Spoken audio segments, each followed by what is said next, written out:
This is the early edition, a curated weekday guide to major news and developments over the past 24 hours.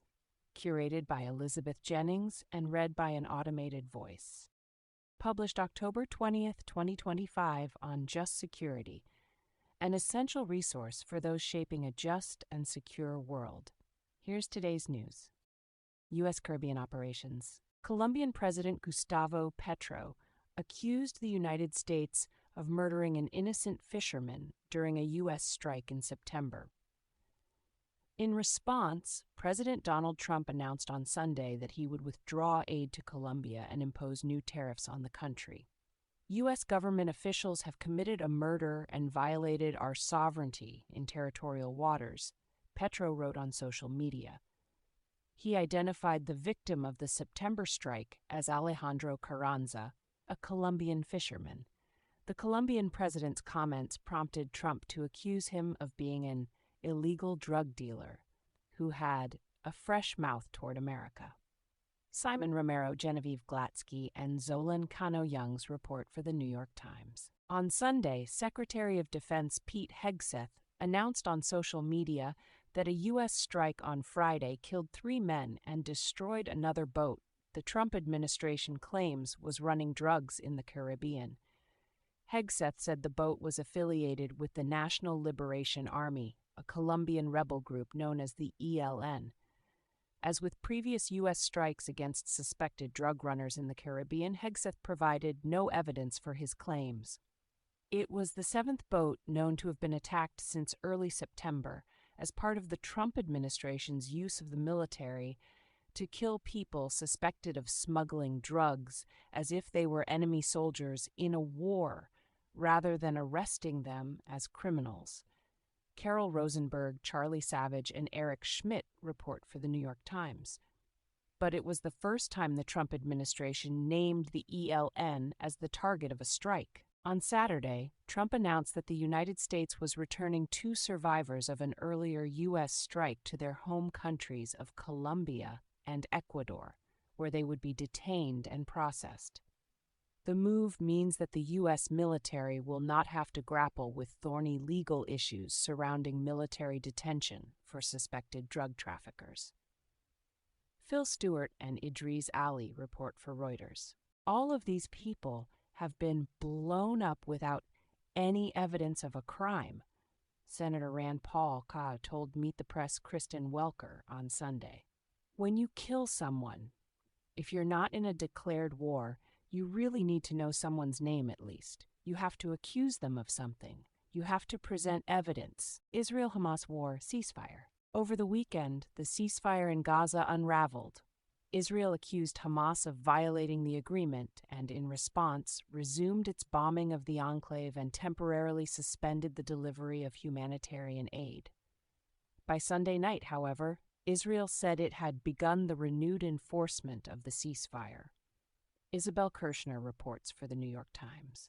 Trump told reporters on board Air Force One late Sunday that the ceasefire was still in place, Chantal Da Silva reports for NBC News. While Israel accused Hamas of killing 2 Israeli soldiers on Sunday, thereby violating the truce, Trump said it was possible that Hamas leadership was involved in that attack. Hamas's military wing denied any involvement in the incident. Meanwhile, at least 23 Palestinians were killed in the Israeli strikes, according to the Gaza Ministry of Health.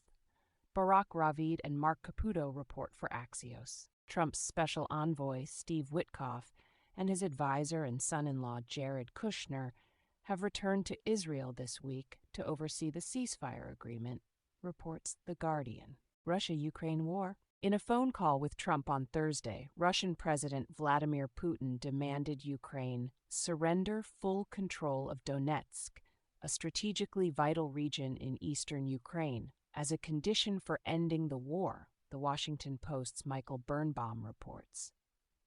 Putin suggested he would be willing to surrender Zaporizhia and Kherson, parts of 2 other regions of Ukraine, in exchange for full control of Donetsk. A senior European diplomat told Birnbaum, "It's like selling them their own leg in exchange for nothing." During a Friday meeting at the White House, Trump urged Ukrainian President Volodymyr Zelensky to accept Putin's terms for ending the war.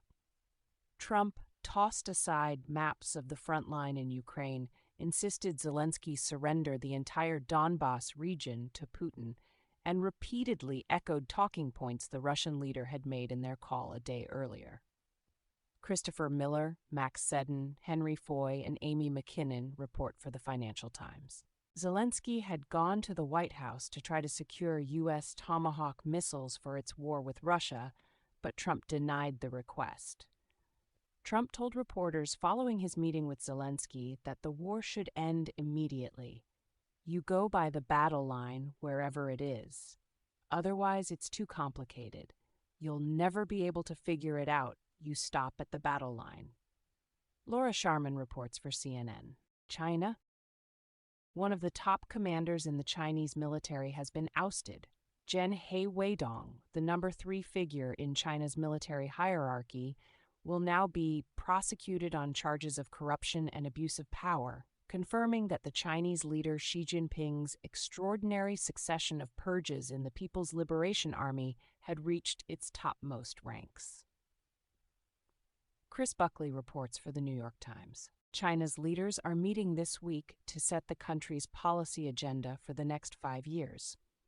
The gathering of the Chinese Communist Party Central Committee, known as the Fourth Plenum, provides an opportune moment for Xi to showcase China's brand of highly choreographed economic planning and his tight control over its political apparatus, days before a potential meeting with U.S. President Donald Trump on the sidelines of an international summit in South Korea. Simone McCarthy reports for CNN. On Sunday, Xi called for reunification in a congratulatory message to the new leader of Taiwan's main opposition party, Cheng Li-wun, whose election occurred amid accusations of interference by China. Reuters reports.